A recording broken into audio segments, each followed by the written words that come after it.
Ukážeme si tipy, ako podporiť klenbu vášho dieťaťa a zároveň správne postavenie chodidiel, kolienok a bedrových kĺbov hravou formou v domácom prostredí.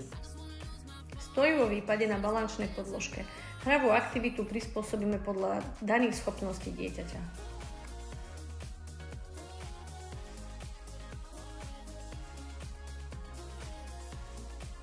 Aktivita s odporovou gumou zameraná na aktiváciu pozdĺžnej klenby chodidla.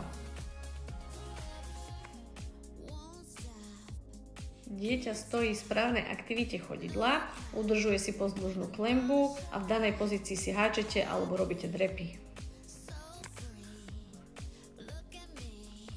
Zdvíhanie a uchpovanie predmetov s prechodom cez stred tela pre správnu aktiváciu chodidla, kolena aj bedrového kĺbu.